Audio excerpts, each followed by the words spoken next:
Well, appreciate you being here. My name is Matt Miller. We're going to talk about homework. This is something that for me as a student, this was something that I absolutely despised.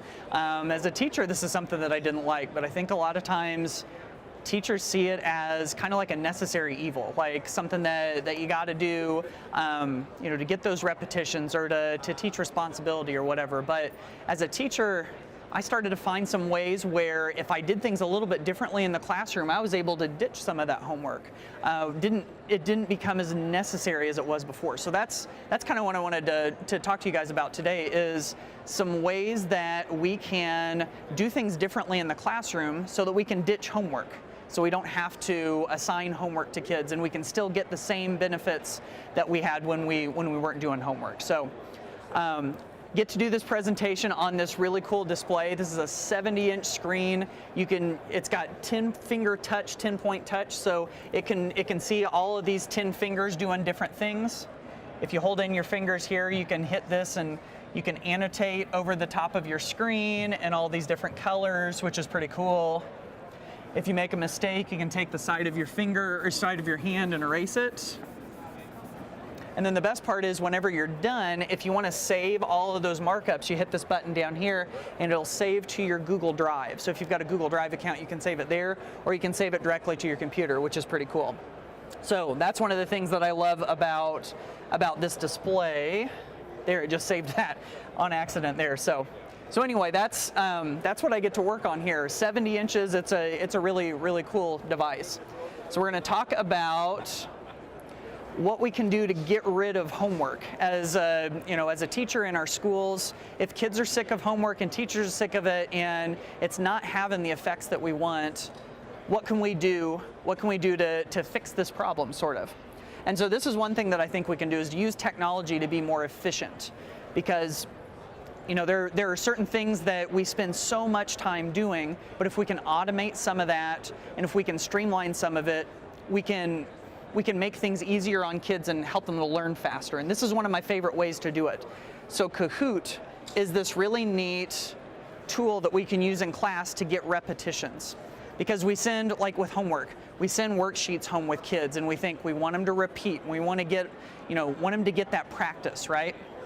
But why do we have to send a worksheet home with a kid to get all that practice when we can get that practice in class and sometimes do it more in a more interesting and more effective way? And so here's what Kahoot basically is. This is such a cool tool, and it's totally free. Basically what you do as a teacher is you create these quizzes that you can use with all the questions that you want to ask students. And then when you're done with the quiz, you fire up Kahoot and it shows the questions up on the screen. Kids get to ring in and answer on their own devices. So if they've got a smartphone, if they've got a tablet or a computer or whatever in the classroom, they can ring in and they can answer. And here's what's so great about that. Because if we send homework home with kids, they might do 20 questions and might be doing them all the wrong way. And so they're getting repetition, but what are they doing? They're getting used to doing it the wrong way. So if we do this, we put one of these questions up here, the kids answer, shows them the correct answer, and now we can talk about it. Now we're getting useful, meaningful repetitions. And we can get those repetitions in class when the teacher can actually help them. So that's the idea behind Kahoot. So stuff like that we can use to get that repetition, to get that practice, but in a more engaging, more meaningful way in the classroom. So that's one thing that we can do to ditch that homework, to get rid of that homework. Here's another one.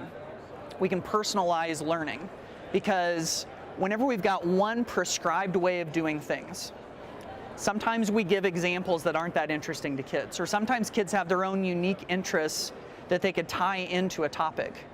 But we have this one same way that we always do education. So that's one of the great things we can use technology to do, is to give kids choices. So if there are 3 or 4 or 5 good examples of what we're talking about in class, let's give kids an opportunity to pick one of those examples that really fits what they're interested in, what they really want to learn about. And so if we say, here are 5 of them, pick one and go jump on the internet and do some research on it. That way they're actually getting some practice at something that they really want to learn about. We can post videos so that kids can go and get that teaching again later. So they can go like replay a video of a teacher teaching the content again.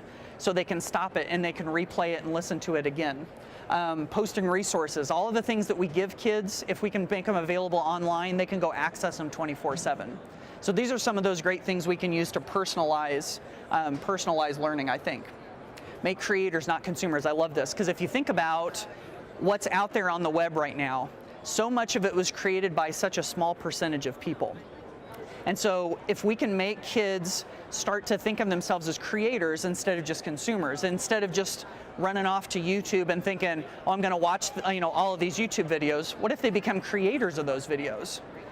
Makes them more marketable in the future, and it starts to broaden what we can see out there on the web. So some of the things that I love that we can do in the classroom sometimes involve these tools that you might not expect. And this is my favorite example of this. If it'll load, we'll see. This is a student in a chemistry class in Philadelphia made this project, and they used Google Slides to create this like stop motion animation of something they were learning about in class. They were learning about this thing called the sodium potassium pump. It has to do with muscle contraction. It's this real vague, broad concept. So basically what they did was they charted out what this sodium potassium pump looks like, and then they turned it into an animation by taking all of these presentation slides, and then if you flip through them really, really fast, it looks like it's animated. Let me show you an example here. So this is what the sodium potassium pump looks like, but if you flip through the slides really fast, you can see all the different parts kind of interact. And you think about a like slide presentations, you think, oh, that's something that I'm going to put up here on the screen and I'm going to do a presentation in front of the class. No, you don't have to just do that. You can do this really cool stuff if you open your mind up. And so this is one of those things that I think that we can do with kids, is to help them think about how can they create with the content instead of just consume it, instead of just read it. And then here's the last one. Leverage brain research. This is something that fascinates me because we've learned so much about like brain scans and how the brain learns and works. And we've got to make sure that that stuff gets into the classroom. Like, for example, they say that if we tell a kid to go read back over their textbook or read back over their notes and just reread and reread, that's one of the least effective ways of preparing for a test. But that's what we do in classes so often, isn't it? They say that this thing called retrieval is much more useful. So cognitive science has shown us that if you read for a little while and then stop and try to kind of like retell what it is that you just learned in your own words, and then go back and start reading and studying again, that's far more useful. That's something that cognitive science has learned that we just don't have in the classrooms right now. So this is one thing that I think we can do. If we can get more effective in that way, that's another way that we can quit having to assign so much mindless homework. So just to kind of go back over that real quick, these are some of the things that I think we can do to ditch homework, to get rid of homework, is to use technology to be more efficient, to get kids more meaningful repetitions, to personalize learning so it's something that students actually are interested in, to make creators, not consumers, so kids aren't just mindlessly absorbing information, they're actually doing something with it, and then to leverage brain research. So anyway, those are some things. That's kind of my passion for where I think homework can go and how we can do it better in the classroom. So, and if you've hung around for the presentation, you want a free copy of my book or a pen or whatever, those are all available to you right here. Because I've seen you guys have hung out for the whole thing, so I appreciate that. All right, thanks so much.